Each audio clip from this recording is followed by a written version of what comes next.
Very good morning. তো এখন বাজে অলমোস্ট ভোর 4টে and we are heading towards Baruipur station, কারণ আমরা যাচ্ছি Digha.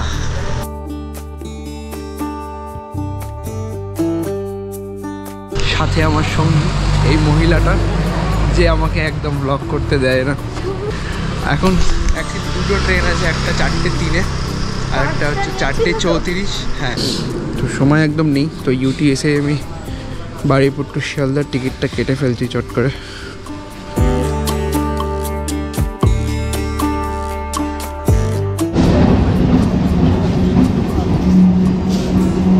And finally we are at Baruipur station. টাইমে পেয়ে গেছি, 4:03 ট্রেনটা একটু ডিলে করে দিয়েছে। আর সত্যি কথা বলতে এত সকালে লাস্ট কবে ট্রেনে উঠেছিলাম আমার নিজেরও মনে নেই।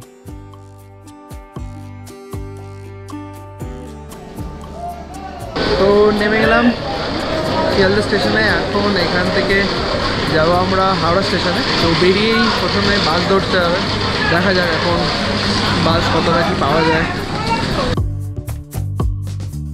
এই হচ্ছে শীতের সকাল, এখন অলমোস্ট বাজে 5টা, মানে 5টা বেজে গেছে। এটা যদি আজকে গরমকাল হতো তাহলে এতক্ষণে সূর্যি মামার দেখা পাওয়া যেত। যে লেভেলের ভিড় আশেপাশে, কেউ বলবে এটা ভোর 5টা এখন। তো যেখান থেকে আমরা বাস ধরবো এখানে আমরা পৌঁছে গেছি। কোন রোডটা ক্রস করতে হবে, ওই বাস দাঁড়িয়ে আছে ওদিকে। লেডিস ফাঁকা আছে, চলে আস। তো বাসে ওঠার পর আমরা রওনা দিলাম হাওড়ার দিকে। 10 থেকে 15 মিনিটের মতো জার্নি, তারপর আমরা পৌঁছে যাব হাওড়া। এখন বাজে 5:25। টাইমে আমরা হাওড়া স্টেশন পৌঁছে গেছি। দেখি কত নম্বর প্ল্যাটফর্মে ট্রেনটা দিল। কিছু খাবার টাবার নেবো, বিস্কিট লাইক ড্রাই ফ্রুটস জাতীয় কিছু, অ্যান্ড দেন প্ল্যাটফর্মের দিকে রওনা দেবো বেসিক্যালি। আগে চারটা দেখিনি, 4টে এখনও ট্রেন দেয়নি। তো এখন কিছুক্ষণ একটু দেখি, বসি, আবার গিয়ে খানিকটা বাদে দেখে আসতে হবে। কারণ 4টে দেখলাম 6:15 পর্যন্তই আপাতত ট্রেন স্কেডিউল দিয়েছে। আমাদেরটা হচ্ছে 6:45, তো একটু পরে আবার যাবো দেখতে।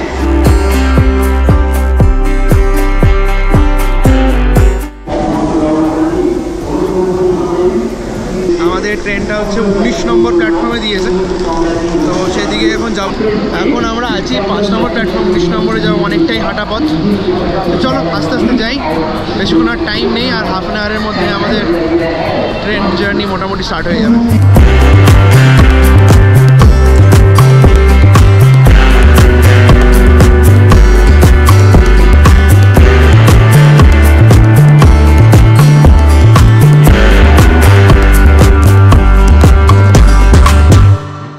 আমরা পৌঁছে গেলাম 19 নম্বর প্ল্যাটফর্মে।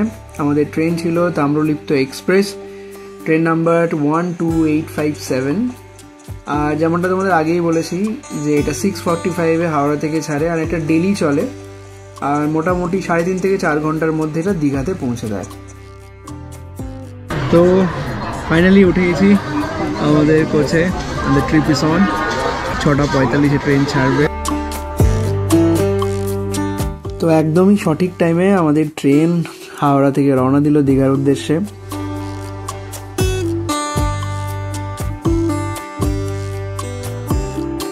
আর এটা জানো তো আমাদের একসাথে ফার্স্ট ট্রিপ, আর ফার্স্ট ট্রিপটা কিন্তু সবসময় খুবই স্পেশাল হয়। তো ট্রেনে ওঠার আগেই যেমনটা তোমাদের বলেছিলাম যে কিছু প্ল্যাটফর্ম থেকে খাবার কিনে নিয়েছিলাম, কারণ সকাল থেকে তো সেইভাবে আমরা কিছু খেয়ে বেরোইনি। তো কিছুটা জার্নি করার পরই বেশ খিদে লেগেছিলো, তাই অল্প কিছু খেয়ে নিলাম। আর দেখো, ভোরের ট্রেন জার্নি মানে ঘুম চোখে বেরোনো, আর বাঙালির কি চা না খেলে ঘুম ভাঙে। একটা 10 টাকা ছোট চা নিয়ে নিলাম, বেশ ভালো করেছিল। আর ট্রেনের এই ফুরফুরে ঠান্ডা হাওয়া আর একটু চা।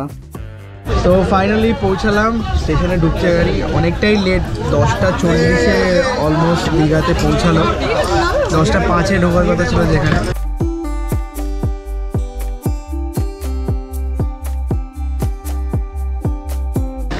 নেমে গেলাম দীঘা স্টেশনে। দেখতেই পাচ্ছ ভালোই মোটামুটি ভিড় আছে। বেরিয়ে আমরা বাইরে টোটো ধরবো। তো স্টেশন থেকে বেরিয়ে এসেছি, এবার এখান থেকে রানিং টোটোই ধরবো, কারণ বাইরে বেরিয়ে তো টোটো তো আছে, কিন্তু সেগুলো সবই রিজার্ভ টোটো। এবার দুজনের জন্য রিজার্ভ টোটো করে গেলে অনেক টাকাই খরচা পড়ে যাবে। তো এখান থেকেই রোড থেকেই রানিং টোটো ধরবো। এখান থেকে হোটেল যেটুকু গুগল ম্যাপে দেখলাম খুব একটা দূর না, আমাদের কাছেই। দুঃখের বিষয়ে কোনো টোটো পাওয়া যায়নি, তো আমাদের এখন বাধ্য হয়ে 11 নম্বর পা চালাতে হচ্ছে। কাছেই আছে, বেশি দূর না। তো ভাবলাম হেঁটেই চলে যাই, কারণ এতক্ষণ ওয়েট করতে গেলে এমনিও দেরি হয়ে যাবে, আর খুবই খিদে লেগেছে। মানে সকালবেলা সেরকমভাবে আমরা কিছু খেয়েও নেই, শুধু বিস্কিট কেকই খেয়েছি। তো যাই, পৌঁছাই হোটেলে, দেন হোটেলটা তোমাদের গিয়ে দেখাচ্ছি। পৌঁছালাম ফাইনালি, হোটেলের কাছেই ছিল, ম্যাপে জানি না অনেকটা দূরে কেন দেখাচ্ছিল, একটু দেখিয়ে দিই। এইটা হচ্ছে আমাদের হোটেল, এই যে হোটেল নীল সমুদ্র। তো চেক ইনটা এবার করি, একটু টায়ার্ড। হোটেল বুকিংটা আমরা অ্যাকচুয়ালি মেক মাই ট্রিপ থেকে করে রেখেছিলাম 1 মাস আগে। তো চেক ইন প্রসেসটা একদমই সুদিং ছিল, কিন্তু চেক ইন ডান সাকসেসফুলি। এখন রয়ে যাচ্ছি আমরা 4th ফ্লোরে, I guess.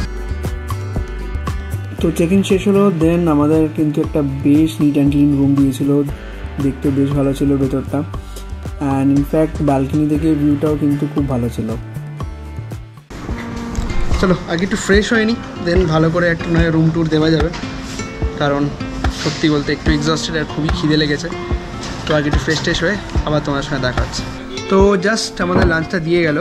Key key order করেছিলাম একটু দেখে নিই। আজ অ্যাকচুয়ালি একাদশী, তো আমার ভেজ, আর অহনার হচ্ছে ফিশ থালি না, বেসিক্যালি একটা ভেজ থালি নেওয়া হয়েছে। ওর ভেজের মধ্যে আছে এই রাইস, পাঁপড়, চাটনি, এই একটা সবজি, দুটো সবজি বেসিক্যালি, ডাল, আর এইটা হচ্ছে আলাদা করে একটা কাতলা মাছও নিয়েছে। আর আমারটা হচ্ছে একদমই কমপ্লিট ভেজ, এটা হচ্ছে পোস্তর তরকারি, আর এটা হচ্ছে একদমই প্লেন রাইস। তো আমরা বসে গেলাম খেতে। এবার দেখো, সার্ভটা তো সুন্দর করে করেছে, কিন্তু কোয়ান্টিটিটা আমার একটু কম লাগছে। টেস্টটা দেখা যাক, টেস্টটা ভালো হলেই 7 খুন মাফ। দেখি টেস্টটা কেমন।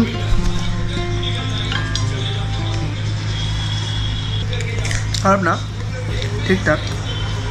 না, ডালটা তো আমি খেতে পাচ্ছি না, কারণ ডালে শুনলাম রসুন আছে।